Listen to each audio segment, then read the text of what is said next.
அனைவருக்கும் வணக்கம். இன்றைய காலத்தில் பலர் வேலை தேடுதல், முடிவில்லாத தேர்வுகள் அல்லது கடினமான பணி வாழ்க்கையின் முடிவில்லாத போராட்டங்களுக்கு ஒரே பதில் பிடித்து நிற்பது என்று கூறுகின்றனர். இளைஞர்கள் இதற்கு ஒரு பெயர் கூட வைத்துள்ளனர், சோன்பியோ. இது ஒரு கொரிய வழக்குச் சொல், இறுதி வரை பிடித்து நிற்பதை குறிக்கிறது. பைபிளில் உள்ள தீர்க்கதரிசி எலியா இதே போன்ற ஒரு சூழ்நிலையில் இருந்தார். 3.5 ஆண்டுகள் நீடித்த வறட்சியை முடிவுக்கு கொண்டுவர அவர் கர்மேல் மலை உச்சிக்கு ஏறி பிரார்த்தனை செய்யத் தொடங்கினார். அவர் தனது வேலைக்காரனே, கடல் பக்கம் பார் என்று அனுப்பினார். ஆனால் வேலைக்காரன் திரும்பி வந்து எதுவும் காணவில்லை என்று கூறினார். எலியா கைவிடவில்லை. மொத்தம் 7 முறை வேலைக்காரனை அனுப்பினார். எபிரேய மொழியில் 7 என்ற எண்ணிக்கை சேவா ஒரு எண்ணை மட்டும் குறிக்கவில்லை, மாறாக முழுமை மற்றும் நிறைவு ஆகியவற்றை குறிக்கிறது. 7வது முறையில் வேலைக்காரன் திரும்பி வந்து கடலில் இருந்து ஒரு மனிதனின் கை அளவு சிறிய மேகம் உயர்கிறது என்று கூறினார்.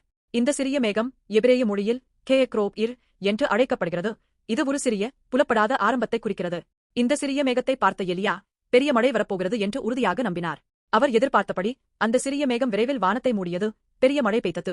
எலியா அந்த சிறிய மேகத்தின் மீது நம்பிக்கை வைத்தது போல இயேசு இந்த உலகத்திற்கு நம் வறண்ட ஆன்மாக்களுக்கு வாழ்க்கையின் மழையை கொண்டு வந்தார். நம்முடைய எல்லா வழிகளிலும் ஏமாற்றங்களிலும் கூட அவர் நம்மை கைவிடுவதில்லை. இயேசு சிலுவையில் இறுதி வரை பிடித்து நின்றார். நம் பாவங்கள் அனைத்தையும் சுமக்க தமது இரத்தத்தை சிந்தினார். பின்னர் அவர் மரித்தோரிடமிருந்து உயிர்த்தெழுந்து நமக்கு நித்திய வாழ்க்கையின் பாதையை திறந்தார். 2000 ஆண்டுகளுக்கு முன்பு இயேசுவின் சிலுவையில் மரணமும் உயிர்த்தெழுதலும் உலகத்திற்கு ஒரு சிறிய நிகழ்வாக தோன்றியிருக்கலாம். ஆனால் அது உலகத்திற்கு இரட்சிப்பை கொண்டு வந்த ஒரு மகத்தான ஆரம்பமாக மாறியது.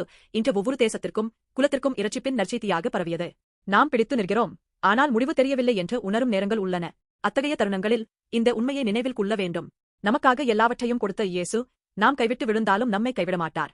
இந்த உண்மையை நம்புவதும் ஆண்டவரை நம்பியிருப்பதும் தான் உண்மையான சோன்பியோ. எலியாவின் சிறிய விசுவாச பிரார்த்தனை பெரிய மழையை கொண்டு வந்தது போல இயேசுவில் நம்முடைய சிறிய விசுவாச போராட்டம் இறுதியில் கடவுளின் பெரிய கிருபையால் ஏராளமான பலனை தரும். உடனடி பதிலை பார்க்காவிட்டாலும் கைவிடாதீர்கள்.